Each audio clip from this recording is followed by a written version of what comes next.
لە بواری سیاسی وڵاتە یەکگرتووەکانی ئەمریکادا ئەو دیمەنە سیاسیی درەنگانێکی ڕۆژی پێنجشەممە بینرا لە ناوچەی دیمۆین لە ئەستانی ئایەوە بێپێشی نەبووە، چونکە یەکێک لە کاندیدە سەرەکیەکانی کۆماریەکان بەشداری نەکرد لە وتوێژی تەنبەتەنی کاندیدەکاندا بۆ پۆستی سەرۆکایەتی ئەمریکا.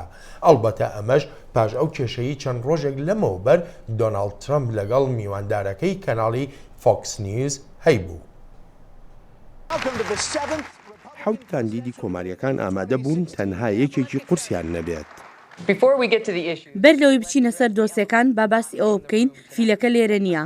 دۆناڵد ترامپ کاندیدی پێشەنگ کۆماریەکان کە نزیکەی 1/3 کۆماریەکانی ئایەوە پشتیوانی دەکەن بایکۆتی ئەم توێژە تەنبەتەنەی کرد، بەڵام لە شوێنێکی تر گربوونەوەیەکی بۆ خۆی کردبوو.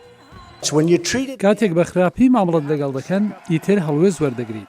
هەرچەندە دۆناڵد ترامپ لەوێ نەبوو، وەڵێ مشتومڕەکان گەرم و گوڕ بوون.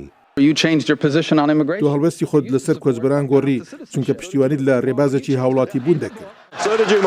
تۆش هەمان شتت کرد. جەب بوش و سیناتۆر مارکۆ مشتومڕیان بوو لەسەرەوەی ئایا کۆچبەرانی نایاسایی دەتوانن لە ئەمریکا بمێننەوەیان نا. سیناتۆر مارکۆ هەر لەسەر ئەم دۆسەیە هێرشیشی کردە سەر سیناتۆر تێد کروز. ئەمەش ئەو درۆیە کە هەڵمەتەکانی تێد کروزی لەسەر دانراوە. لەم هەڵمەتەدا هەموو شتێک دەڵێت و دەکەیت تا دەنگ بەدەست بێنیت. سیناتۆر کروز ئاڕاستەی هێرشەکەی وەرچەقاند و دواتر بێن کارسن دۆسیەکەی خستە سەر ئەگەر و نەگەری وەرگرتنی ئەو کۆچبەرانەی لە دەوڵەتی ئیسلامی ڕایان کردووە. ئەگەر 10 کەس ڕوو لە ماڵەکەت بکەن و یەکێکیان ترۆریست بوو ئەوە شیانی زۆرە هیچیان لای خۆت نێهاڵیتەوە. ئەم کاندیدانی کۆماریەکان جەختیان لەسەر گرتنەبەری ڕێوشوێنێکی تند کردەوە بەرامبەر دەوڵەتی ئیسلامی، بەڵام ڕوانینیان جیاواز بوو.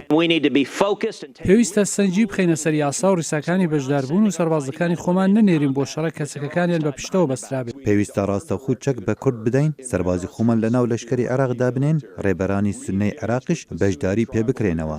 سووریاش تەوەرێکی تری ئەم توێژە تەنبەتەنەی ستانی ئایەوە بوو. ئەگەر شکست بە بەشار ئەساد سەرۆکی سووریا بێنین ئەنجامەکەی هێزێکی گەورەتری داعش دەبێت، شوێنی زیاتریش داگیر دەکات. ناتوانیت داعش بە لەشکرێکی بێهێز لە ناو بەریت.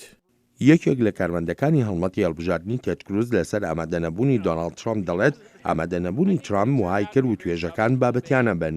ڕۆژی دووشەمەی داهاتووش دەردەکەوێت ئەم ئامادەنەبوونە چەند کاریگەری هەبووە کاتێک دەنگدەرانی ئایەوە لە هەڵبژاردننی بەرایستانەکەدا دەنگی خۆیان دەدەن.